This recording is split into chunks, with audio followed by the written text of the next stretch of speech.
1 யோவான் 4:16. தேவன் நம்மேல் வைத்திருக்கிற அன்பை நாம் அறிந்து விசுவாசித்திருக்கிறோம். தேவன் அன்பாகவே இருக்கிறார். அன்பில் நிலைத்திருக்கிறவன் தேவனில் நிலைத்திருக்கிறார், தேவனும் அவனில் நிலைத்திருக்கிறார். இன்னொருவர் 1 கொரிந்தியர் 13ஆம் அதிகாரம் 13ஆம் வசனம்.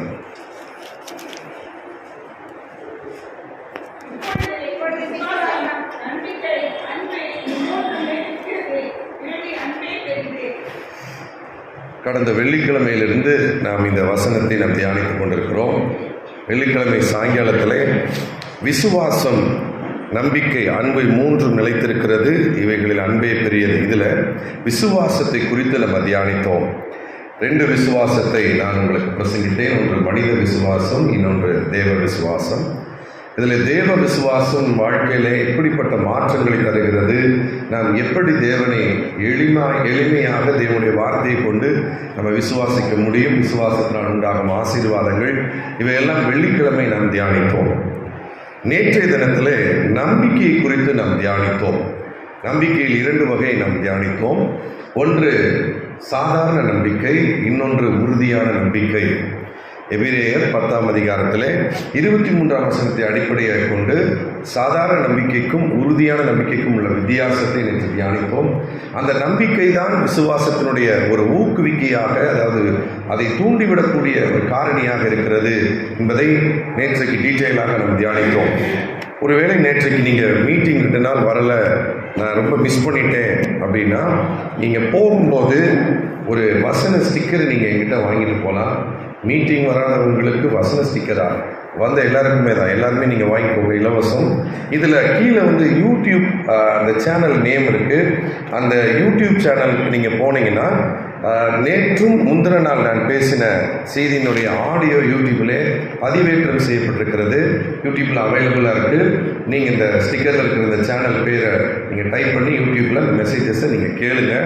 ஒருத்தருமே மிஸ் பண்ணக்கூடாது அப்படிங்கிறது ஆண்டவருடைய ஆசையாக இருக்குது, என்னுடைய ஆசையாக இருக்குது, நீங்களும் ஆசைப்படுவீர்கள் என்று நான் நம்புகிறேன். ஏனென்றால் வேதம் சொல்லுகிறது, எல்லா மனுஷரும் ரட்சிக்கப்படவும் சத்தியத்தை அறிகிற அறிவை அடையவும் தேவன் சித்தமுள்ளவராக இருக்கிறார். உங்கள் கைகளில் இருக்கிற வேதாகமத்துக்கு இன்னொரு பெயர் சத்தியம். இந்த சத்தியத்தை அறிகிற அறிவை நாம் அடைய வேண்டும் என்று தேவன் சித்தமுள்ளவராக இருக்கிறார். அதனால தான் நான் இதை மொபைலில் ரெக்கார்ட் பண்ணி அதை யூடியூப்பில் நான் பதிவேற்றம் செய்து நீங்கள் எல்லாரும் இதை நீங்கள் கேட்கணும்னு ஆசைப்படுகிறேன். 2 நாள் மீட்டிங் வந்தவங்க கை தூக்குங்க பார்க்கலாம். உங்களுக்கு பிரயோஜனமாக இருந்ததா? ரொம்ப சந்தோஷம். கர்த்தருக்கு மட்டுமே மகிமை. இன்றைய சாயங்காலம் எல்லாரையுமே நான் எதிர்பார்க்கிறேன்.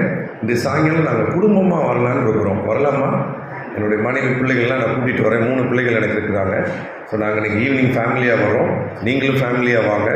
இந்த நாட்களில் தேவனுடைய வார்த்தையை நம்ம மரியாதை போல் அவர் பாதத்தில் அமர்ந்து வசனத்தை கவனிப்பது, அது நமக்கு கிடைத்த மிகப்பெரிய ஒரு ஆசீர்வாதம். ஸோ ஒரு 1.25 மணி நேரம் தான் மீட்டிங் நடக்கும்.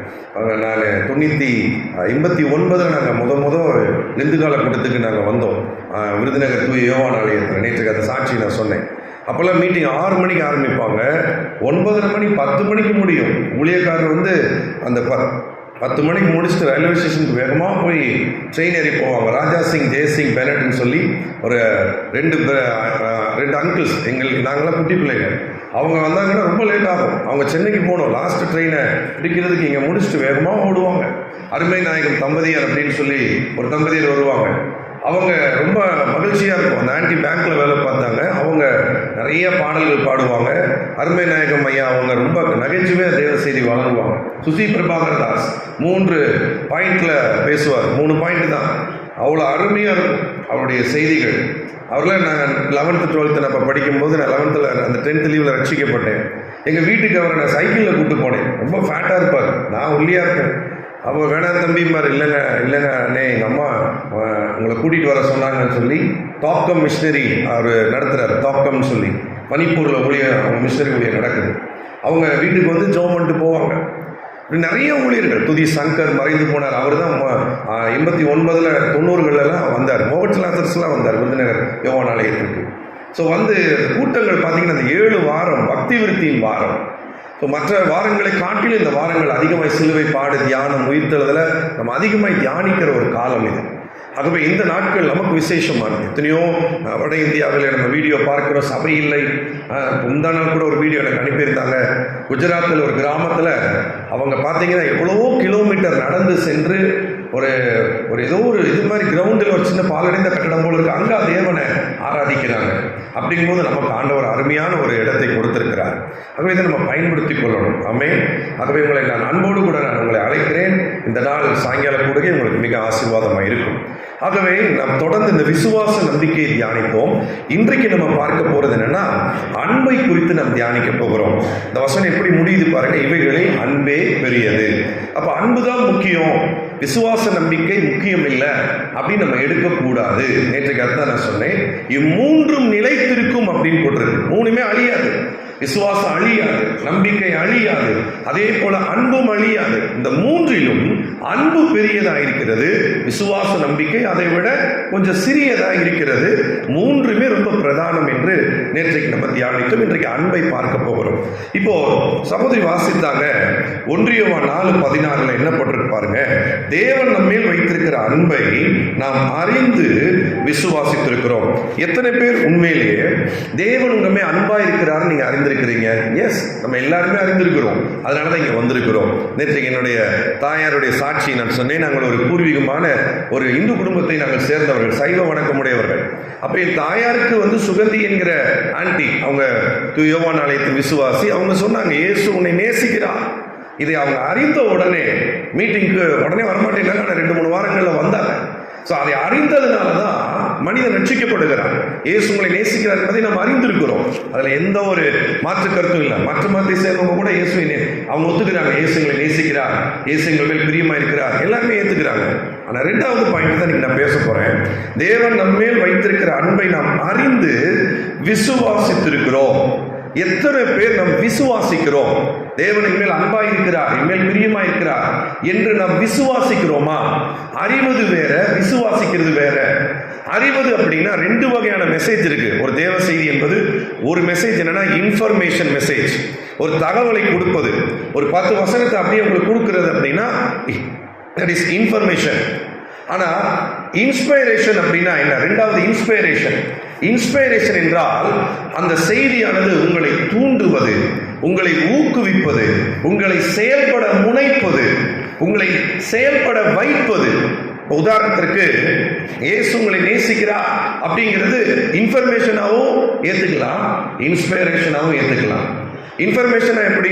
ஆமா, பைபிள்ல போட்டிருக்கு, தேவன் தம்முடைய ஒரே பேரான குமாரனை விசுவாசிக்கிறவனோ அவன் கெட்டு போகாமல் நித்திய ஜீவனை அடையும்படி இயேசுவை தந்தருளி இவ்வளவாய் உலகத்தில் அன்பு கூர்ந்தார். எனக்கு தெரியும், இது இன்ஃபர்மேஷன்.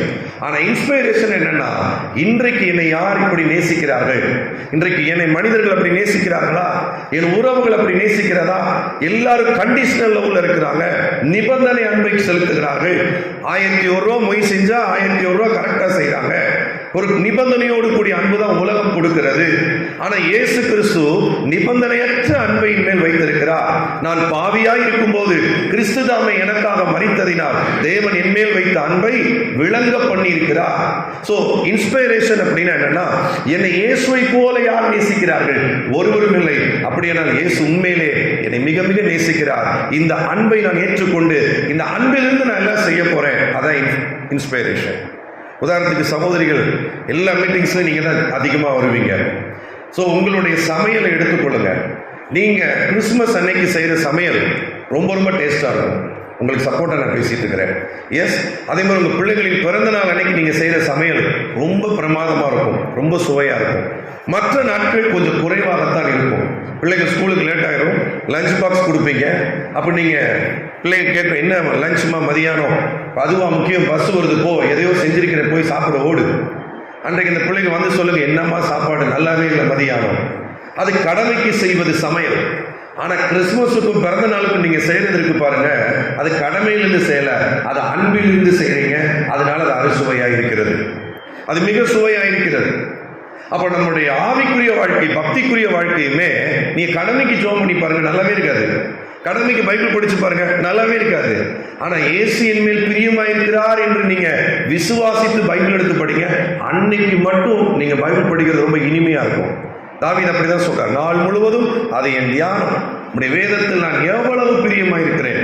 எப்படி ஒரு பழைய ஏற்பாட்டில் இப்படி கிருபையை ஒரு மனிதன் அனுபவிக்கிறான்னா, அந்த தாவீதுக்குள்ள ஒரு வெளிப்பாடு இருந்தது. தாவீதுனா என்னன்னா பிரியமானவன் என்று அர்த்தம். டேவிட்னு யாராவது பேர் வச்சிருக்கீங்கன்னா, தாவீதுங்கிற பேர் இருந்தா உங்க பேருக்கான அர்த்தம் என்னன்னா கர்த்தருக்கு பிரியமானவன் என்று அர்த்தம். அவனுக்கு அந்த ரெவலேஷன் இருந்தது, அந்த வெளிப்பாடு இருந்தது. நான் கர்த்தருக்கு பிரியமானவன் அப்படின்னா கர்த்தரை மேல பிரியமா இருக்கிறார், கர்த்தரை மேல பிரியமா இருக்கிறார்.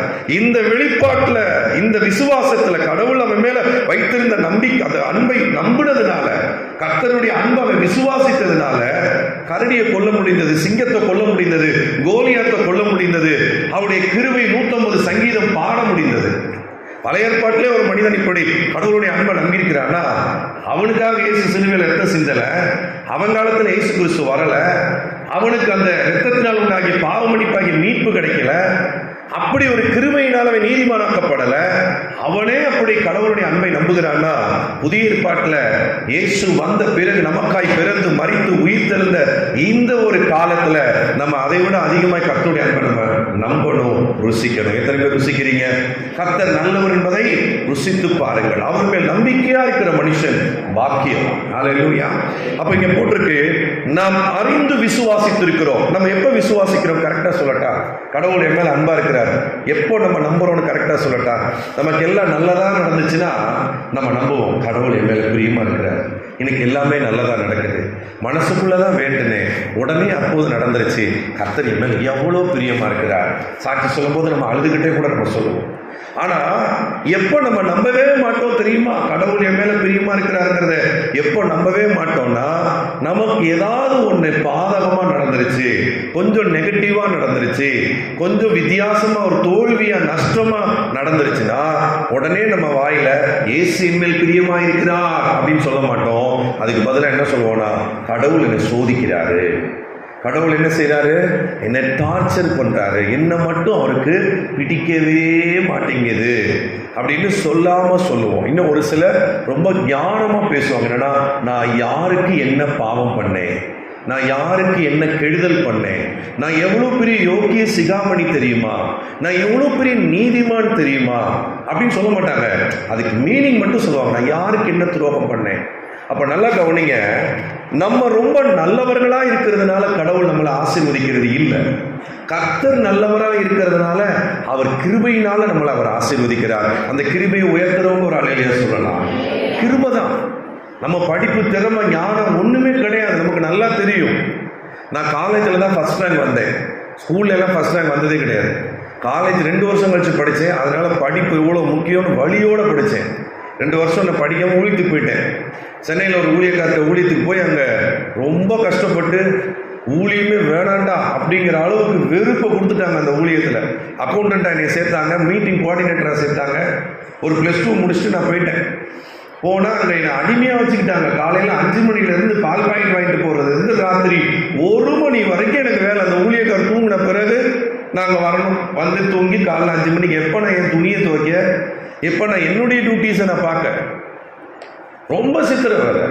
படிப்பு ரொம்ப முக்கியம், படிப்பு இல்லாதனால தான் நம்மளை மதிக்க மாட்டாங்க சொல்லி திரும்ப வீட்டுக்கு வந்து ஜெயபால் சார் நான் முதல் நாள் மீட்டிங்கில் சாட்சி சொன்னேன். அவர் தான் எனக்கு ஞான தகப்பன்.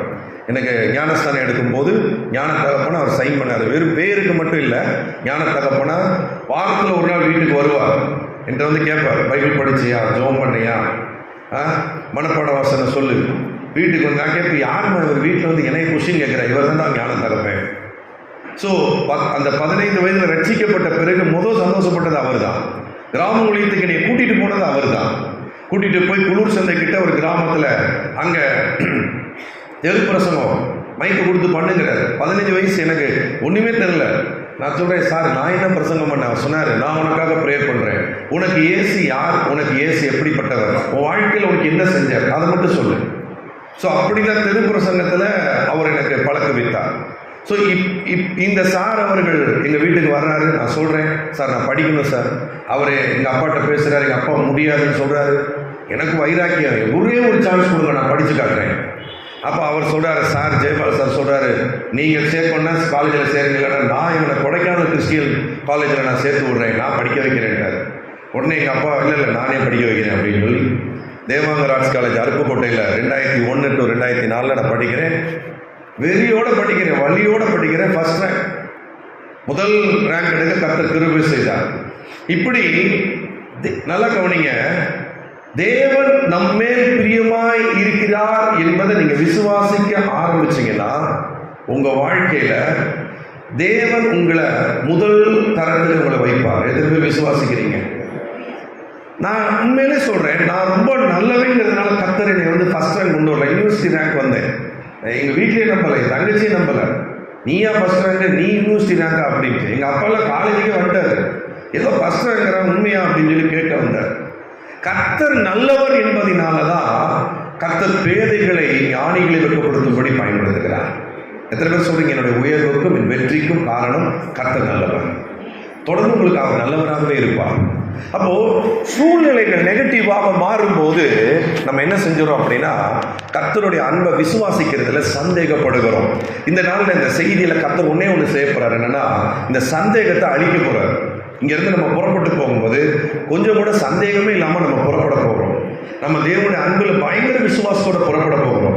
பாருங்க, ரோமர் 8:28 பார்க்கிறோம், என்னன்னா தேவனிடத்தில் அன்பு கூறுகிறவர்களுக்கு சகலம் நன்மைக்கு எதுவாய் நடக்கிறது. அது ஒரு டிரான்ஸ்லேஷன் எப்படி போட்டிருக்குன்னா நன்மையாய் முடிகிறது. ஸோ உங்க வாழ்க்கையில் இதுவரைக்கும் நீங்க தீமையை பார்த்திருக்கலாம், துன்பத்தை பார்த்திருக்கலாம், தோல்வியை பார்த்திருக்கலாம். பட் நீங்க ஒன்றும் கவலைப்படாதீங்க, இன்னைக்கு அதை கர்த்தர் நன்மையாய் மாற்ற போகிறார். காரணம், உங்கள் மீது கர்த்தர் எப்படி இருக்கிறார் என்றால் இந்த வசனம் சொல்லுகிறது, தொடர்ந்து பாருங்க, தேவன் அன்பாகவே இருக்கிறார். தமிழ்ல இதை நீங்க பிரித்து எழுதுங்க, தமிழ்ல பிரித்து எழுதுங்க, நம்ம படிச்சிருப்போம். இதை பிரித்து எழுதுங்க, அன்பாகவேங்கிற அந்த வார்த்தையை பிரித்து எழுதுங்க. எப்படி எழுதுங்க? அன்பாக பிளஸ் மட்டுமே, அதான் அன்பாகவே. தேவன் எப்படிப்பட்டவராக இருக்கிறார்? அன்பாக மட்டுமே இருக்கிறார். ஒத்துக்கிறவங்க ஒரு அழிலையே சொல்லுங்க பார்க்கலாம். ஆனா கொஞ்சம் பேர் டவுட்டோட தான் சொல்றீங்க, எனக்கு நல்லா தெரியுது. ஏன்னா எல்லாரும் எப்படி நம்புறாங்க? இந்த வசனத்துக்கு மாறாக நம்புறாங்க. அவர் அன்பாகவும் இருக்கிறார், கோபமாகவும் இருக்கிறார். அவருக்கு 2 முகம் இருக்கிறது. சில பேர் 2 கடவுளை கும்பிடுறாங்க. 2 கடவுள்? ஆமா, அன்பான கடவுள் அப்படின்னா ஆண்டவர் இயேசுவ, அதே நேரம் கோபக்கார கடவுளாகவும் இருக்கிறாரு. இல்ல, இந்த வசனத்தை அப்படியே மாத்துற மாதிரி எடுத்துக்கோங்க. தேவன் அன்பாக மட்டுமே இருக்கிறார். இப்ப உடனே ஒரு கேள்வி வரும், இல்ல அவர் பட்சிக்கிற அக்னின்னு போட்டிருக்கே, அவர் எரிச்சல் உள்ள தேவன் போட்டிருக்கே, அது பிசாசின் இடத்துல. நீங்க உங்க பிள்ளைகிட்ட எப்படி இருக்கிறீங்க? அன்பாக மட்டுமே இருக்கிறீங்க. இல்ல நான் கோபமா இருக்கிறேன். எஸ், தகப்பன் தன் புத்திரனை சிச்சிப்பது போல தேவன் எவனிடத்தில் அன்புகிறாரோ அவனை சிச்சிக்கிறார். சிச்சிக்கிறார் என்பது கிரீக்ல எப்படி போட்டுருக்கா? ஒழுங்குபடுத்துகிறார். உங்க வீட்டுல அப்படியே குப்பையா கிடக்கு. எங்க வீட்டுல 3மே குட்டி பிள்ளைங்க. ஸோ அதை உழைச்சி போட்டுரும். இப்போ அதை எடுத்து டெய்லி காலையில வேலை அதுதான், ராத்திரி அதான், வீட்டில் எல்லாத்தையும் ஒழுங்குபடுத்தணும். என் ரூம்க்கு 3வது பையன் 1.25 வயசு வந்துட்டா எல்லாத்தையும் தலைகீழாக்கி போட்டுருவான். அவன் போன உடனே எல்லாத்தையும் ஒழுங்குபடுத்து. இந்த ஒழுங்குபடுத்துறதுக்கு பேர் தான் ஆண்டவர் சிச்சிக்கிறார். சிச்சிக்கிறார்னா அட்டிக்கிறாரு, நொறுக்கிறாரு இல்ல, ஒழுங்குபடுத்துகிறார். எப்படி ஒழுங்குபடுத்துகிறார்? நம்முடைய அன்பின் குணாதிசயத்திலே. பழைய பாட்டில் பாருங்க, யாக்கோபுன்னு ஒரு மனுஷன் இருந்தான். யாக்கோபு என்றால் ஏமாற்றுகிறவன் என்ற அர்த்தம், எத்தன் என்ற அர்த்தம், ஃப்ராடுன்னு அர்த்தம். தேவன் அவனை எப்படி திருத்தினார் தெரியுமா? அன்பினாலே திருத்தினார். எப்படி திருத்தினார்? அவனை கெடுத்து திருத்தல, அவனுக்கு கொடுத்து திருத்தினார். யாக்கோப கையை கால உடைச்சி அவனை படுக்க போட்டு வியாதியில அவனை டார்ச்சர் பண்ணி ஆண்டவர் அவனை மாத்தல, கொடுக்கிறார். அவன் சொல்றான், நீர் என்னை ஆசீர்வதித்தால் ஒழிய உம்மை போக விட மாட்டேன். உடனே உன் பேர் என்ன? ஃப்ராடு, எத்தன், யாக்கோபு இல்ல, உன் பேர் இனிமேல் இஸ்ரவேல். ஆசீர்வாதத்தை கொடுத்து அவனை திருத்துகிறார். இயேசு எப்படிப்பட்டவர் தெரியுமா? அவர் யாரையும் கெடுத்து திருத்துகிற தெய்வம் அல்ல, தன் உயிரை கொடுத்து திருத்துகிற தேவனாய் இருக்கிறார். யாருக்காக உயிரை கொடுக்கிறாரு? மோசமான பாவிகள், படுபாவின்னு சொல்றோம் பாருங்க. பவுல் சொல்றாரு, என்னைய சேர்த்து போங்கிறாரு, பாவிகளிலே பிரதான பாவிங்கிறார். சோ மோசமான பாவிகளுக்காக, பாவம் செய்தவர்களுக்காக, நமக்காக, ஏசாயா 53 பார்க்கிறோம், நமக்காக. சோ நமக்காக, நம்ம பாவிகளாகி நமக்காக தன்னுடைய உயிரை கொடுத்து, ரத்தத்தை கொடுத்து, தன் ஜீவனை கொடுத்து அவர் இந்த உலகத்தை அவர் திருத்துகிறார். எத்தனை பேர் ஒத்துக்கிறீங்க? இளையகுமாரை பாருங்க, அவன் ஒரு பாவி. அவன் சொத்தை கொடுத்தா நிச்சயம் அழிப்பான அப்பாவுக்கு நல்லா தெரியும். அப்பா அம்மாவுக்கு மட்டும் பிள்ளை எப்படிங்கிறது அழகா தெரியும், அப்பாவுக்கு ரொம்ப நல்லாவே தெரியும். இப்ப கொடுக்குறேன், கண்டிப்பா ஒரே மாசம் அழிச்சிருவான் தெரியும். ஆனாலும் கொடுக்கிறார். கொடுத்து அவன் போய் கெட்டு போய் துன்மார்க்கமா போய் வேசியத்தில் ஆஸ்தியை செலவழித்து லூக்கா 15 போட்டிருக்கு. அவன் வீட்டுக்கு திரும்ப பசியோட செத்துக்கிட்டு வர்றான், பசியினால் சாகுறேன். இப்போ அவங்க அப்பா என்ன பண்ணாரு? அவனை கெடுக்கல, அவனை டார்ச்சர் பண்ணல, குத்தி காட்டல, அவன் செஞ்ச பாவத்தை நினைப்பூட்டல. அவர் என்ன செய்யறாருன்னா உயர்ந்த வஸ்திரத்தை கொடுத்து, பாதரட்சியை கொடுத்து, அவனுக்கு மோதிரத்தை கொடுத்து, கொழுத்த கன்றை அடிப்பித்து, ஒரு நல்ல போஜனத்தை கொடுத்து அவனை திருத்துகிறார். ஒரு அல்லேலூயா. இதெல்லாம் எதுக்கு நான் சொல்லிட்டு இருக்கிறேன்னா, தேவன் நம்ம நினைக்கிறத விட அன்பா இருக்கிறார். எத்தனை பேர் ஏற்றுக்கிறீங்க ஆண்டவரை? அவர் அன்பாகவே இருக்கிறார், அவர் அன்பாகவே இருக்கிறார். ரைட். இப்போ இந்த அன்பை குறித்து சில காரியங்களை நான் உங்களுக்கு சொல்லி நான் ஜெபிக்க விரும்புகிறேன். வாசித்த முதல் வேத பாடத்துக்கு வாங்க. முதலாம் வேத பாடம், ஏன் கடவுள் நம்ம மேல ரொம்ப பிரியமா இருக்கிறாரு வாசிக்கலாம். ஆதியாகமம் 1ஆம் அதிகாரம் அதில் 11ஆம் வசனம். அப்பொழுது தேவன் பூமியானது புல்லையும் விதையை பிறப்பிக்கும் பூண்டுகளையும் பூமியின் மேல் தங்கள் விதையுடைய கனிகளை தங்கள் ஜாதியின்படியே கொடுக்கும் கனிவிருட்சங்களையும் முளைப்பிக்க கடவுது என்றார். அது அப்படியே ஆயிற்று. நல்லா கவனிங்க. பைபிள் படிக்கும் போது மட்டும் நம்முடைய மனக்கண்களை திறந்து விட வேண்டும். மனக்கண்ணை எப்படி திறக்கிறது? மனக்கண்கள் நமக்கு இருக்கா? அது எப்படி இருக்கு? எல்லாருக்குமே வீடை பூட்டிட்டீங்களா? உங்கள் வீட்டை பூட்டிட்டு வந்துட்டீங்களா? இப்போ உங்கள் மனக்கண் வந்து வீட்டு கதவை பார்த்துக்கிட்டு இருக்கு. கேஸ் அடுப்பு சிலிண்டர் ஆஃப் பண்ணிட்டு இருந்தீங்களா? சிலிண்டர்லாம் ஆஃப் பண்ணிட்டீங்களா? இப்போ உங்கள் மனக்கண் வந்து கிச்சனை பார்த்துக்கிட்டு இருக்கு. பேங்க்கில் எவ்வளோ பேலன்ஸ் இருக்குது? இப்போ உங்கள் மனக்கண் ஏடிஎம் ஸ்க்ரீனை பார்த்துட்டு இருக்கு, இல்லைன்னா மொபைலை பார்த்துட்டு இருக்கு. ஸோ மனக்கண் வந்து எல்லாருக்குமே இருக்கு. இங்கே இருப்பீங்க, மனக்கண் வேற எங்கேயாவது கூட இருக்கலாம். ஆனால் 120 பேர் அந்த அப்போஸ்தலர் 2 பார்த்தீங்கன்னா ஒருமனப்பட்டு ஒரு இடத்துல கூடினார்களாம். உடம்பு 120 இருக்கு, ஆனால் மனசு ஒன்றே ஒன்றா இருக்கு. அதான் ஒரு மனம். நம்ம வீட்டில் அது வந்துருச்சுன்னு வச்சுக்கோங்களேன், நம்ம வீடு ஒரு பரலோகமாயிடும். ஹல்லேலூயா. அப்போ இந்த மனக்கண்ணை பைபிள் படிக்கும்போது மனக்கண்ணை திறந்துருக்கும். இப்போ நீங்கள் இந்த இடத்துக்கு வாங்க. ஆதியாகமம் 1ஆம் அதிகாரத்தில் ஒரு மொட்டை காலி கிரவுண்டு, இந்த இடத்துல பக்கத்தில் இருக்க மாதிரி காலி கிரவுண்டு, உலகம் ஃபுல்லாக ஒரு செடி கொடி தாவரம் கூட இல்லை. இப்போ ஒன்றுமே இல்லாத ஒரு மண்ணை பார்த்து, தரையை பார்த்து இப்போ ஆண்டவர் கட்டளையிடுகிறார். என்ன கட்டளையிடுகிறார் அப்படின்னா, பூமியில் செடி கொடி தாவரங்கள் விருட்சங்கள் முளைப்பிக்க கடவுதுன்னு அவர் கத்தி சொல்றாரு பாருங்க, அவர் கமெண்ட் பண்றாரு. உடனே வெறும் மண் என்ன பண்ணுதுன்னா தாவரங்களை, செடிகளை, புல்களை, விருட்சங்களை அப்படியே முளைப்பித்ததான். எத்தனை பேர் அதை நம்புறீங்க? இங்க விசுவாசம் ஆனாயிருச்சுன்னா நம்ம வாழ்க்கையில எல்லாமே சாத்தியமாயிடும். அப்படியே மண்ணுல இருந்து எல்லாம் வந்துருச்சுங்க. இப்போ ஒரு செடியை நீங்க பிடிங்க தூரத்துக்கு போடுங்களேன், கொஞ்ச நேரத்தில் இந்த செடி காஞ்சி அடுத்த நாள் கருகி போயிடும். ஏன் அப்படின்னா அந்த செடியை உண்டாக்கினது அந்த பூமி, அந்த மண், அதனுடைய ஆதாரம். செடியினுடைய ஆதாரம் எது? உண்டாக்கினது தான் ஆதாரம்.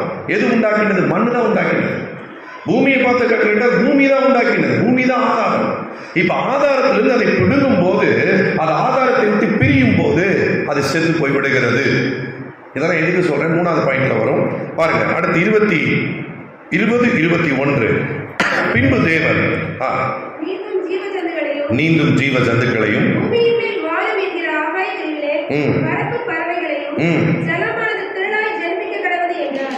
பாருங்க. இப்போ மனக்கண்கள் திறந்து வச்சுக்கோங்க. இந்த உலகத்துல 2 பகுதி தண்ணீர் என்று நம்ம சொல்லுகிறோம். 2 மடங்கு 3ல் 2 பகுதி தண்ணீர். வெறும் தண்ணீர், ஒரு ஜீவராசி இல்லை, ஒரு நீந்தும் ஜீவ ஜந்துக்கள் ஒன்று கூட இல்லை. வெறும் தண்ணீர், ஒன்றுமே இல்லை. இந்த ஒன்றுமில்லாத அந்த ஜலத்தை பார்த்து, தண்ணீரை பார்த்து ஆண்டவர் கட்டளையிடுகிறார். என்ன சொல்லுகிறார்? ஜலமே, நீ நீந்தும் ஜீவ ஜந்துக்களை திரளாய் ஜனிப்பிப்பாயாக. ஜனிப்பிக்க கடவுது. உடனே தண்ணீர் என்ன பண்ணுச்சுன்னா மீன்களை உண்டாக்கினது. மீன்லாம் எப்படி உண்டாக்குச்சு அப்படின்னா, இந்த வசனத்தின்படி தண்ணி தான் உண்டாக்குச்சு. அப்ப மீனினுடைய ஆதாரம் எதுன்னு அதை உண்டாக்கினது தான் ஆதாரம். அதை உண்டாக்கினது எது? தண்ணி தான் ஆதாரம். இப்ப அந்த மீனை தண்ணியிலிருந்து எடுத்து கொஞ்சம் வெளியே போடுங்களேன், துள்ளி துடிச்சு செத்து போகும். ஏன்னா அதனுடைய ஆதாரத்தை விட்டு அது பிரிந்து விட்டது. அப்போ ஒரு உயிரினம் இந்த உலகத்தில் வாழ வேண்டுமானால் ஆதாரம் ரொம்ப முக்கியம். ஆதாரத்தில் அது இருக்கணும். 3வது பார்க்கலாம். 26 மனிதனை தேவன் உண்டாக்குகிறார். எப்படி மனிதனை உண்டாக்குகிறார்? பின்பு தேவன் நமது சாயலாகவும் நமது ரூபத்தின்படியையும் ஒரு மனுஷனை உண்டாக்குவோமாக. போதும் கவனிங்க. மனுஷனை உண்டாக்கும் போது தேவன் கட்டளையிட்டு தான் உண்டாக்குறார்.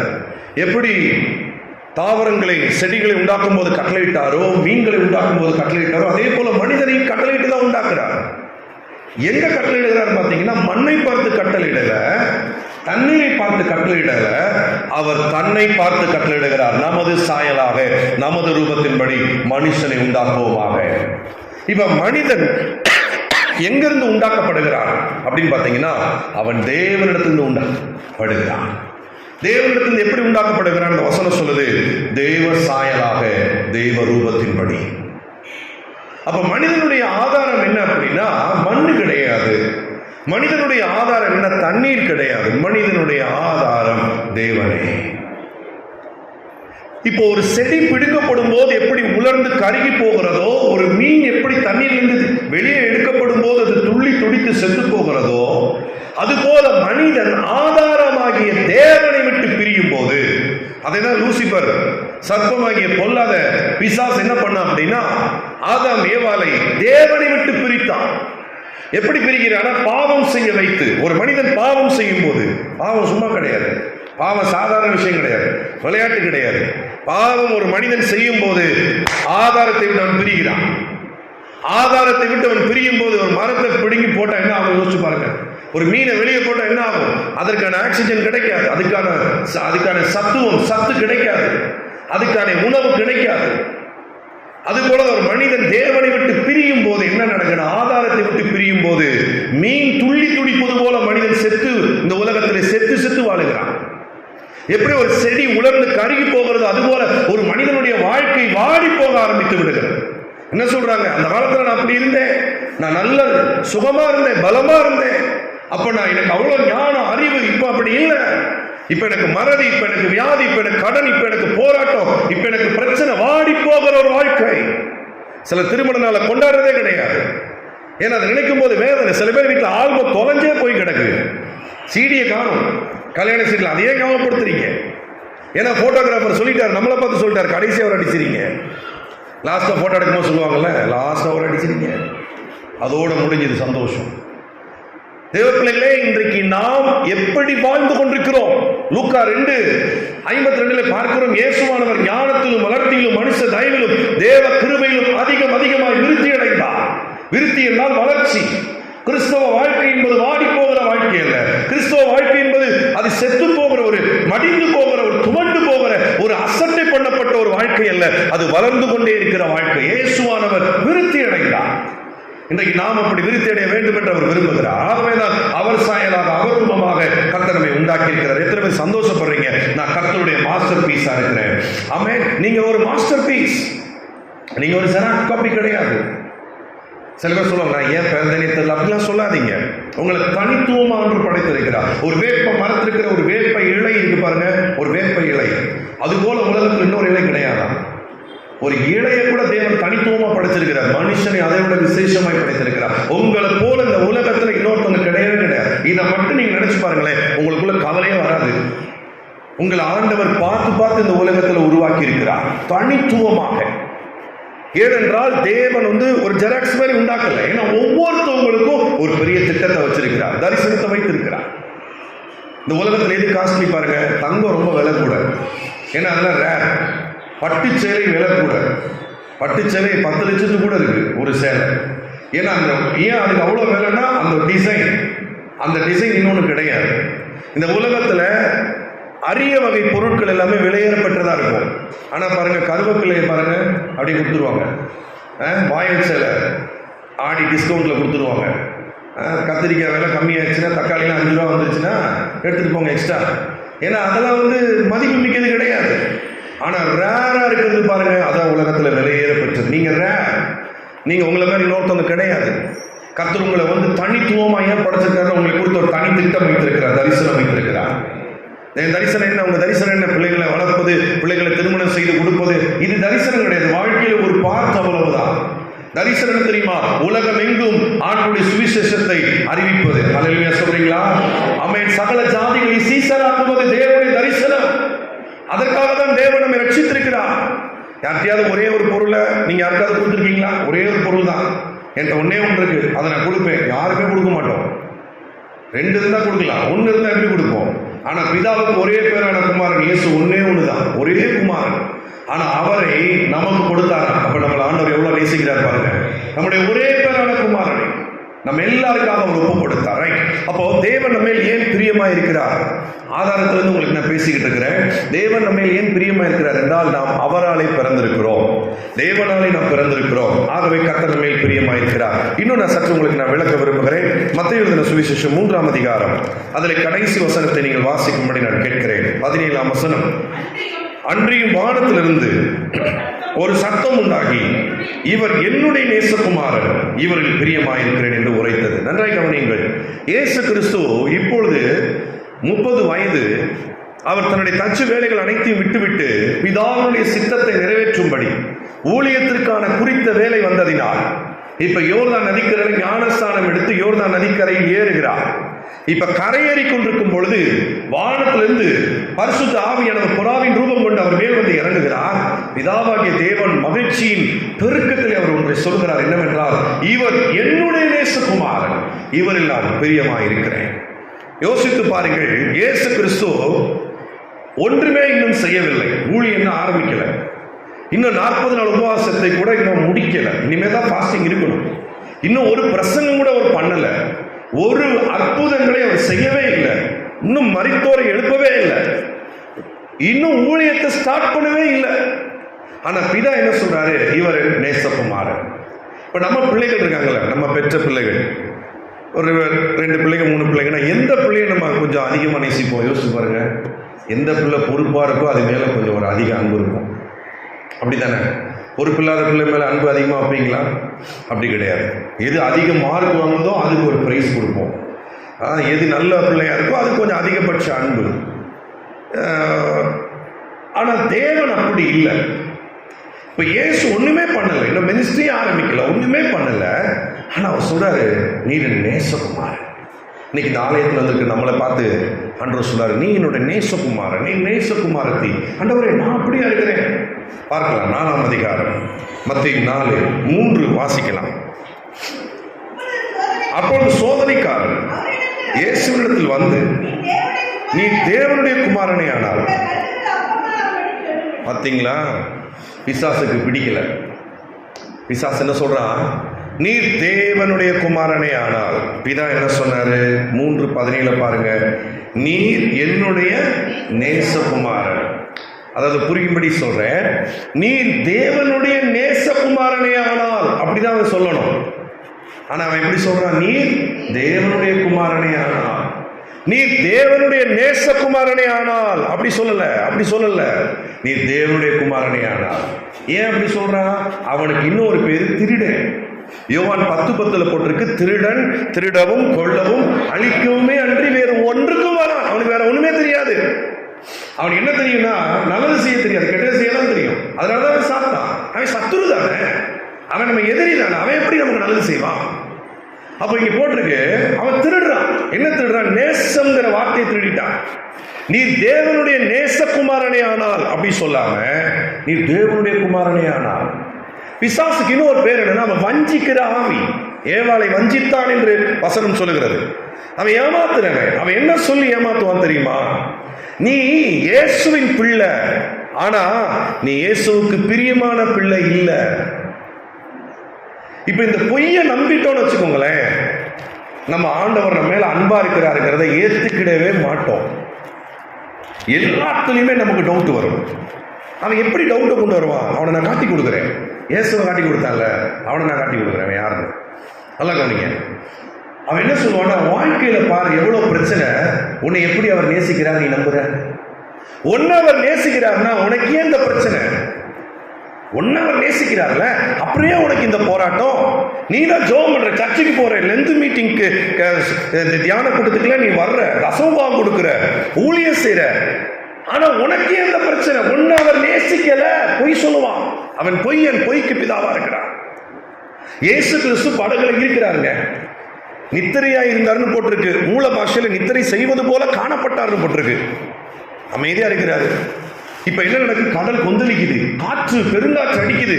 இன்னொரு விஷயம் அந்த வசனம் என்ன சொல்லுதுன்னா, அந்த கடல் தண்ணி படகுக்குள்ள வந்துருச்சான். உள்ள தண்ணி வந்துட்டு இருக்கு. இயேசு நித்திரை செய்வது போல இருக்கிறார். இப்ப சீசர்களுக்குள்ள இந்த கேள்விதான், இயேசு நம்ம கூட இருக்கிறார்ல, அப்புறையே கொந்தளிக்குது, அப்புறையே காற்றடிக்குது, தண்ணி உள்ள வந்துருச்சு. இயேசு நித்திரை செய்வது போல இருக்கிறாரு. இவருக்கு உண்மையிலே நம்ம மேல அக்கறை இல்லை, இவர் நம்ம மேல பிரியமா இல்ல, இவர் நம்மளை நேசிக்கல. அதனாலதான் சொல்றாங்க, என்ன சொல்றாங்க, அவர் எழுப்பி, ஐயரே நாங்கள் மடிந்து போகிறோம், உமக்கு கவலை இல்லையா அப்படின்னு அர்த்தம். உமக்கு எங்க மேல அன்பு இல்லையா, எங்க மேல உங்களுக்கு பிரியம் இல்லையா, எங்க மேல உங்களுக்கு அக்கறை இல்லையா, நாங்க சாக போறோம், உமக்கு கொஞ்சமாவது கவலை இருக்கா அப்படின்னா அன்பு இருக்கான்னு அர்த்தம். அப்பதான் இயேசு எழுந்து என்ன செய்யறாருன்னா, காற்றையும் கடலையும் அதட்டி சீசர்களையும் அதட்டுறாரு. என்ன செய்யறாரு, கடிந்து கொள்றாரு. என்ன சொல்றாருன்னா, எது வரைக்கும் நான் உங்களோட பொறுமையா இருப்பேன், ஏன் உங்களுக்கு விசுவாசம் இல்லாமல் போயிற்று, ஏன் பயப்பட்டீர்கள் அப்படிங்கிறார். ஏன் உங்களுக்கு விசுவாசம் இல்லாமல் போயிற்று, அதுக்கு என்ன அர்த்தம்னா, நான் உங்க மேல பிரியமா இருக்கிறேங்கிறத ஏன் சந்தேகப்படுறீங்க. சாத்ராக் மேஷாக் ஆபேத்நேகோ பாருங்க, எரிகிற அக்கினி சூழலை தூக்கி போடுறாங்க, அவங்க உள்ள சந்தோஷமா போறாங்க. ஏன் தெரியுமா, இருந்தாலும், இந்த வார்த்தையை மறுபடியும் சொல்றேன், இங்க இருந்தாலும் அவர் ஆராதிப்போம், இறந்தாலும் அவர் ஆராதிப்போம். எங்களை பொறுத்தளவுக்கு ஆராதனை தான் முக்கியம். எங்களை உயிரோட விட்டேன்னா இங்க ஒர்ஷிப்பு, எங்களை நீ தூக்கி போட்டு நாங்க செத்தா அங்க ஒர்ஷிப்பு பரலோகத்துல. அதனால நாங்க ஆராதிக்க போறோம். இப்போ அவங்களுக்கு அந்த மாதிரி ஒரு தைரியம், ஆனா சீசர்களுக்கு அந்த தைரியம் இல்லை. தண்ணி உள்ள வந்தா என்ன, இயேசு நம்ம படகுல இருக்கிறாரு, இந்த பிரச்சனையிலும் கர்த்தரோடு கூட இருக்கிறார். எத்தனை பேர் நம்புறீங்க? சங்கீதம் 23 போட்டிருக்கு, மரணங்களின் பள்ளத்தாக்கிலே தேவரீர் என்னோடு கூட இருக்கிறீர். நம்முடைய போக்கஸ் நம்முடைய சுத்தி இருக்கிற காரியத்தில் இருக்கக்கூடாது. நம்ம போக்கஸ் நமக்குள் ஒரு பெரியவர் இருக்கிறாரே, அவர் மேல இருக்கணும். இதைத்தான் தாவீது சங்கீதம் 121 1-2 சொல்றார், ஒத்தாசை ஒரு பர்வதங்களுக்கு நேராக என் கண்களை நான் ஏறெடுக்கிறேன். இன்னொரு இடத்துல சொல்றார், வேலைக்காரனின் கண்கள் எஜமானின் கையை நோக்கி இருக்குமா போல, வேலைக்காரியின் கண்கள் எஜமாட்டியின் கையை நோக்கி இருக்குமா போல, எங்கள் தேவனாகிய கர்த்தர்களுக்கு இரக்கம் செய்யும் மறைக்கும் எங்கள் கண்கள் அவரையே நோக்கி கொண்டிருக்கிறது. அதுதான் Christian life. The successful Christian life is nothing but focusing God. சுற்றி நடக்கிறதே அல்ல. இந்த நார்த், ஈஸ்ட், வெஸ்ட், சவுத் இதெல்லாம் நமக்கு தேவையே கிடையாது. இது என்ன சொல்றேன்னு உங்களுக்கு தெரியும் நினைக்கிறேன். நியூஸ், நிறைய கிறிஸ்தவங்க நியூஸ் பார்த்தே கெட்டு போயிட்டு இருக்கிறாங்க. நிறைய பேர் ஜெபம் நடத்துறேங்கிற பேர்ல நியூஸ் ரிப்போர்ட்டரா மாறிட்டு இருக்கிறாங்க. வேதனையாய் சொல்லுகிறேன். பிரேயர் நடத்துறத பைபிள் இருக்கிற வசனத்தை சொல்லி ஜெபிக்கணும். சூழ்நிலைகளை கடவுளுக்கு சொல்லுவதில்லை ஜெபம், சூழ்நிலைகளை பார்த்து என் கர்த்தர் எப்படிப்பட்டவர் என்று சொல்லுவது ஜெபம். ஹல்லேலூயா. சீசர்கள் என்ன பண்ணிருக்கணும் தெரியுமா, காற்றையும் கடலையும் பார்த்து சொல்லியிருக்கணும், இறையாதே அமைதலாயிரு என்று இயேசுவின் நாமத்துல உன்னை கட்டளையிடுகிறேன், இயேசு எங்கள் படகில் இருக்கிறார், இறையாதே அமைதலாயிரு சொல்லியிருக்கணும். இதை இயேசு எதிர்பார்த்திருப்பாரா? நிச்சயம் எதிர்பார்த்திருப்பார். ஏன்னா யோவான் 14:12 அங்கே பார்க்கிறோம், என்னை விசுவாசிக்கிறவன் நான் செய்தவைகளை தானும் செய்வான், இவைகளை பார்க்கலும் பெரிய காரியங்களை செய்வான். இயேசு அதை எதிர்பார்த்தார். சீசன் எவனும் தேறினவன் எவனும் குருவை போல் இருப்பான். சீசர்கள் எழும்பி அவங்க அதட்டுவாங்கன்னா தூங்குவது போல காணப்பட்டார். ஆனா அவங்க அப்படி செய்யல. சாத்ராக் மேஷாக் ஆபேத்நேகோ மாதிரி விசுவாசம் இல்ல. அவங்களுக்கு ஒரு சந்தேகத்தை பிசாசு கொடுத்துட்டா. என்னன்னா பாரு, காற்றடிக்குது, கொந்தளிக்குது, இயேசுவ மேல பிரியமா இல்ல, இயேசுவ மேல அன்பா இல்ல, இயேசுவ மேல பிரியமா இல்ல. ஒரு பயம். பயம் என்றால் என்ன தெரியுமா? எழுதிக் கொள்ளுங்கள். பயம் என்றால் நெகட்டிவ் நம்பிக்கை, எதிர்மறையான நம்பிக்கை. ஒரு சகோதரி என்கிட்ட சொன்னாங்க, எனக்கு விசுவாசமே இல்லை, எனக்காக ஜெபம் பண்ணுங்க. நான் சொன்னேன், பயங்கர விசுவாசம் இது அப்படின்னு. என்ன சொன்னேன்? பயங்கரமான விசுவாசம் உங்களுக்குள்ள இருக்கு. ஏன்னா ரோமர் 12:3 போட்டிருக்கு, அவனவனுக்கு தேவன் பகிர்ந்தளித்த விசுவாச அளவின்படி. எப்படி நீங்க மொபைல் போன் வாங்கும் போது சார்ஜோட கொடுத்தானோ, அது மாதிரி இந்த உலகத்துல மனுஷன் உண்டாக்கப்படும் போது அவனவனுக்கு பகிர்ந்தளித்த விசுவாச அளவின்படி. எல்லாருக்குமே ஃபெய்த்தோட தான் நம்ம பிறந்திருக்கிறோம், எல்லாருமே விசுவாசத்தோட தான் பிறந்திருக்கிறோம். அப்ப இருக்கிற விசுவாசத்தை இந்த அம்மா என்ன சொல்றாங்க, என்கிட்ட இல்லைன்னு சொல்றாங்க. நான் சொன்னேன், உங்களுக்கு புரியுற மாதிரி சொல்றேமான்னு சொன்னேன். விசுவாசம் இல்லைன்னு சொல்லி நீங்க விசுவாசிட்டு இருக்கிறீங்கன்னு சொன்னேன். என்னது? விசுவாசம் இல்லைன்னு சொல்லி நீங்க இப்ப விசுவாசிட்டு இருக்கிறீங்க. ஆனா எபிரேயர் 10 என்ன போட்டிருக்கு? தேவன் உண்டு என்றும் அவர் தம்மை தேடுகிறவர்களுக்கு பலனளிக்கிறவர் என்றும் விசுவாசிக்க வேண்டும். உங்ககிட்ட விசுவாசம் இருக்குமா?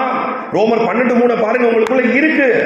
அதுக்கப்புறம் அந்த அம்மா அந்த வசனத்தை படிச்சுட்டு, எனக்கு இருக்கு, விசுவாசம் இருக்குன்னு நான் விசுவாசிக்கிறேன். நாங்க தட்ஸ் ஃபைத், அதான் விசுவாசம். ஹல்லேலூயா. அப்ப முதல் நீங்க கிறிஸ்தவ வாழ்க்கையில டெய்லி சுவாசிக்க வேண்டிய ஒரு விசுவாசம், ஒரு காரியம் என்னன்னா, தேவன் உங்க மேல் அன்பா இருக்கிறார் என்பதை விசுவாசிட்டே இருங்க. உங்களை பார்த்து சொல்றாங்களா, உன் ஜெபத்தை கர்த்தர் கேட்க மாட்டார். சொல்லுங்க, இயேசுவின் மேல் பிரியமா இருக்கிறார். உன் ஜெபம் கூரையை தாண்டாது. சொல்லுங்க, இயேசுவின் மேல் பிரியமா இருக்கிறார். உனக்கு இந்த அற்புதம் நடக்காது, இயேசுவின் மேல் பிரியமாக இருக்கிறார். பாத்தியா உனக்கு இது நடக்கவே இல்லை, ஒண்ணுமே நடக்கல, இயேசுவின் மேல் பிரியமாக இருக்கிறார். ஏனென்றால் தேவன் நம்மேல் அன்பாக இருக்கிறார் என்பதை அறிந்து நாம் விசுவாசித்திருக்கிறோம். இதில் நம்ம பேக் ஸ்லைட் ஆகவே கூடாது.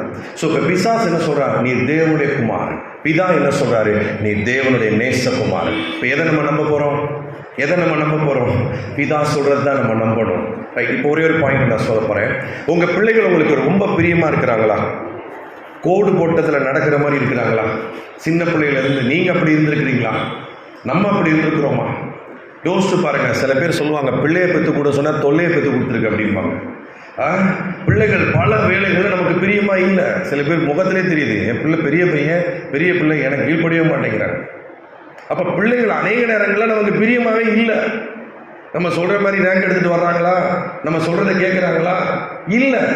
ஆனாலும் டெய்லி 3 வேளை சோறு நம்ம போடுறோம், சாப்பாடு போடுறோம். அவங்களுக்கு பிறந்த நாளைக்கு ட்ரெஸ் எடுத்து கொடுக்குறோம், கிறிஸ்துமஸுக்கு சூப்பராக ட்ரெஸ் எடுத்து கொடுக்குறோம். கடைசி ரேங்க் எடுத்தாலுமே அந்த பிள்ளைக்கு அந்த வீட்டில் 3 வேளை சோறு கிடைக்கும். ஏன் அப்படின்னா அது பிரியமா இருக்கிறதுனால இல்லை, அது பிறந்திருக்கிறதுனால. எத்தனை பேருக்கு புரிகிறது? ஆண்டவர் உங்க மேல ஏன் மாறாத அன்பு வச்சிருக்கிறார் தெரியுமா? நம்ம பிரியமா இல்லை, பல வேளைகளில் நம்ம தவறு செய்கிறோம், பாவம் செய்கிறோம். ஆனாலும் தேவன் மாறாதவராக, நேற்றும் இன்றும் என்றும் மாறாதவராக தேவன் அன்பாகவே இருக்கிறார். நம்ம மேல ஏன் அப்படி இருக்கிறார் தெரியுமா? அவருக்கு நம்ம பிறந்திருக்கிறதுனால. ஒரே ஒரு வசனத்தை சொல்லி நான் முடிக்கிறேன். ரோமர் 5ஆம் அதிகாரம், அதில் 5ஆம் வசனத்தை வாசியுங்கள். ரோமர் 5:5. ரோமர் 5:5 வேகமா வாசிங்க. மேலும் நமக்கு பரிசுத்த ஆவியினாலே தேவனுடைய அன்பு நம்முடைய இருதயத்தில் ஊற்றப்பட்டிருக்கிறது. நல்லா கவனிங்க. இது தமிழ்ல ஊற்றப்பட்டிருக்குன்னு போட்டிருக்கு. ஆனா மூல பாஷையில் எப்படி இருக்குன்னா, தேவ ஆவியானவர் தேவனுடைய அன்பை நமக்கு சொல்லிக் கொண்டே இருக்கிறார், நினைப்பூட்டிக் கொண்டே இருக்கிறார், சொல்லிக் கொண்டே இருக்கிறார்னு போட்டிருக்கு. ஏன்னா எழுதிக்கோங்க, தேவன் உண்மையில் பிரியமா இருக்கிறார் என்று ஆவியானவர் திரும்ப திரும்ப சொல்லிக் கொண்டே இருக்கிறார். தேவனுடைய அன்பை சொல்லிக் கொண்டே இருக்கிறார். ஸோ இப்போ நீங்கள் ஆவியானவரே அப்படின்னு நீங்கள் சொன்னீங்கன்னா அவர் உடனே சொல்லுவார், இயேசு மேலே பிரியமா இருக்கிறார், தேவன் மேல் பிரியமா இருக்கிறார். ஏனென்றால் இந்த உலகமும் சூழ்நிலையும் இதை மறக்கடிப்பதற்கான முயற்சிகளை செய்து கொண்டே இருக்கிறது. அதாவது எபிரேயர் 12:1 போட்டிருக்கு, என்னன்னா பாரமான யாவற்றையும் நெருங்கி நிற்கிற பாவத்தையும். ஏன் ஒரு மனுஷன் பாவம் செய்யணும் தெரியுமா? அவன் தேவனுடைய அன்பை அறியல, தேவனுடைய அன்பை ருசிக்கல. கிறிஸ்தவங்க தான் சர்ச்சுக்கு வர்றாங்க, ஆனா பாவம் செய்யறாங்க. ஏன் பாவம் செய்யறாங்க? அதை நம்ம யோசிக்கணும். நீ பாவம் செய்திருக்கிறாங்க அதை சொல்லக்கூடாது, அப்படி சொல்லக்கூடாது. அப்படி சொல்றதுனால தான் யூத் மீட்டிங்கே வரதில்லை. நீ ஒரு யூத் மீட்டிங்ல அப்படிதான் பாருங்க, என்ன சொல்லிருக்காங்க, யோசேப்பின் பரிசுத்தம் எங்கே, தானியேலின் பரிசுத்தம் எங்கே, இயேசுவின் பரிசுத்தம் எங்கே அப்படின்னு கத்திருக்கிறார். ஒரு பையன் கை தூக்கிட்டான்.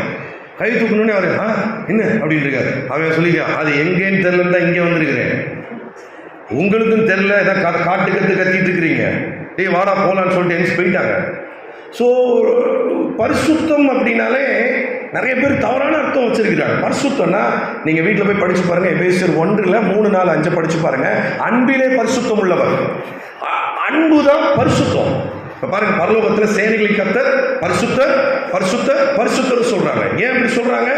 அங்க என்ன பாவம் இருக்கு அதை அவங்க செய்யாம இருக்கிறாங்க. பரலோகத்தில் பாவமே கிடையாது. நான் சொல்றது புரியுதா?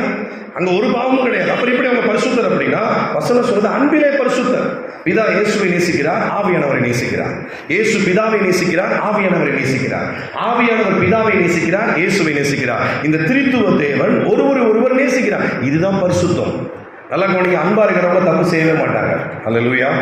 இங்கே பர்த்டேல யாரையாவது குத்திருக்காங்களா? கேக் வெட்டும் போது அந்த கொண்டாடுறவங்களை குத்திருக்காங்களா? சந்தோஷமா இருக்கிற இடத்துல, அன்பா இருக்கிற இடத்துல பாவமே நடக்காது, தப்பு நடக்காது. ஏன்னா அன்பு சகலத்தையும் ஜெயிக்கக்கூடியதா இருக்கு. நீங்க ஒருவேளை பாவத்தில் போராட்டத்தில் இருக்கிறீங்கன்னா கவனிங்க, தேவ அன்பினால நீங்க நிரப்புன்னு சொல்லுங்க. உங்க அன்பை நான் விசுவாசிக்கிறேன்னு சொல்லுங்க. பாவத்துக்கு வெளியே வந்துடுவீங்க, நீங்க பாவமே செய்ய மாட்டீங்க. அல்லேலூயா. தேவ அன்பு ஒரு மனிதனை பாவத்துக்குள் நடத்தார். சில பேர் சொல்லுவாங்க, அன்பை ரொம்ப போதிக்காதீங்க, எல்லாம் பாவம் செய்வாங்க. இல்லைங்க, பெனடிக்ஷனே என்னன்னா, நம்ம சர்ச்சு முடியும் போது ஆசீர்வாதமே என்ன தெரியுமா? நம்முடைய கர்த்தராகிய இயேசு கிறிஸ்துவின் கிருபையும் பிதாவாகிய தேவனுடைய, சத்தமா சொல்லுங்க, அன்பும் பரிசுத்தாவினுடைய ஐக்கியமும்.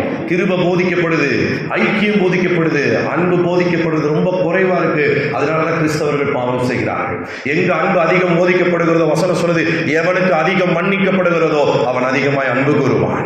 நாம் நம்மிலே அன்பு கூறுகிறவராலே முற்றிலும் ஜெயம் கொள்கிறவர்களாக இருக்கிறோமே என்று பவுல் சொல்கிறார். கண்களை மூடி ஜெபிக்கலாமா? சாயங்கால கூட்டத்திற்கு உங்கள் ஒவ்வொருவரையும் மீண்டும் நான் ஜெபத்தோடு கூட இந்த பிரசங்கத்தோடு கூட உங்களை வரவேற்கிறேன், உங்களை அழைக்கிறேன். தயவு செய்து வந்து விடுங்கள். 7 மணிக்கு ஆரம்பித்து 8:15 முடிந்துவிடும். எல்லாம் கண்களை மூடி ஜெபிக்கலாம். தகப்பனே, நன்றியோடு ஸ்தோத்திரிக்கிறோம், துதிக்கிறோம். ஆசீர்வதிக்கப்பட்ட இந்த சண்டே சர்வீஸ்ல ஆண்டவரே, உங்களுடைய அன்பை குறித்து நீர் எங்களோடு பேசின வார்த்தைகளுக்காக நன்றி. நாங்கள் ஆதாரத்துக்கு நாங்கள் திரும்புகிறோம் ஆண்டவரே. ஆமென். 2 வார்த்தைகள் நீங்கள் வாயத்திலிருந்து சொல்லி ஜெபிக்கலாம். எல்லாரும் வாயத்திலிருந்து ஜெபிக்கலாம். ஆண்டவரே, நாங்கள் ஆதாரத்துக்கு திரும்புகிறோம் ஐயா. ஆதாரத்தை விட்டு நாங்கள் விலகினதுனால தான் எங்கள் வாழ்க்கையில் உணர்ந்து போன ஒரு நிலை, ஒரு சித்திரவதை வாழ்க்கை, ஒரு டார்ச்சரிங் லைஃப், ஒரு பாடுகள், போராட்டம் உள்ள வாழ்க்கை இல்லை ஆண்டவரே. நாங்கள் ஆதாரத்துக்கு நாங்கள் திரும்புகிறோம். இந்த உலகத்தில் எந்த ஒரு மரத்திற்கும் வியாதி வந்ததே கிடையாது. கடலின் அடியில் இருக்கிற எந்த ஒரு மீனுக்கும், எந்த ஒரு சீக்கு, எந்த ஒரு வியாதி வந்ததில்லை. காரணம் அவைகள் ஆதாரத்தில் இருக்கிறது. ஆதாரத்தில் இருக்கிறபடினால் அவைகள் அசைக்கப்படாதபடி அவைகள் பழுகி பெருகி இன்னும் பூமியை நிரப்பிக் கொண்டிருக்கிறது. ஆனா மனிதனுக்கு மட்டும்தான் பிரச்சனை சொன்ன 1008 பிரச்சனைன்னு சொல்லுவான். நமக்கு பிரச்சனை வாக்குத்தத்தம் அல்ல, தீர்வு தான் வாக்குத்தத்தம். ஜோபனின் ஆதாரத்துக்கு நாங்கள் திரும்புகிறோம் ஆண்டவரே. இந்த நாளைக்கு சிலுவைக்கு திரும்புகிறோம், மன திரும்புதலுக்கு திரும்புகிறோம், உங்களுடைய அன்பிற்கு நாங்கள் திரும்புகிறோம் ஆண்டவரே. நாங்கள் பாவிகளாக இருக்கும் பொழுது எங்களுக்காக நீர் மரித்து உங்களுடைய அன்பை விளங்கப்படுகிறேன். உங்களுடைய அன்பு எத்தனை பெரியது ஆண்டவரே. நல்லவனுக்காக மரிப்பது அரிதான காரியம், அதிலும் பாவிகளுக்காக ஒருவன் மரிப்பது என்பது கூடாத காரியம். அந்த ஒரு காரியத்தை எங்களுக்காக நீர் ஏற்றுக்கொண்டீரே. எல்லாரும் சொல்லுங்க, எனக்காக மரித்தீரே, எனக்காக மரித்தீரே, எனக்காக பாடுபட்டீரே. என்மேல் வைத்து உங்களுடைய அன்பிற்காக ஸ்தோத்திரம் ஆண்டவரே. இந்த அன்புக்கு ஈடாக நான் என்னத்தை செலுத்துவேன்? இதோ ரட்சிப்பின் பாத்திரத்தை எடுத்துக்கொண்டு உடைய நாமத்தை நான் தொழுது கொள்கிறேன் ஆண்டவரே. தொடர்ந்து இந்த அன்பை நாங்கள் விசுவாசிக்க எங்களை அர்ப்பணிக்கிறோம். சூழ்நிலை வைத்து உம்மை பார்க்காதபடி, வசனத்தை வைத்து உம்மை பார்க்க எங்களை அர்ப்பணிக்கிறோம் ஆண்டவரே. நீர் எங்களில் பெருகுவீராக, நாங்கள் சிறுகட்டும். இயேசுவின் நாமத்தில் ஜெபிக்கிறோம் பிதாவே. ஆமென்.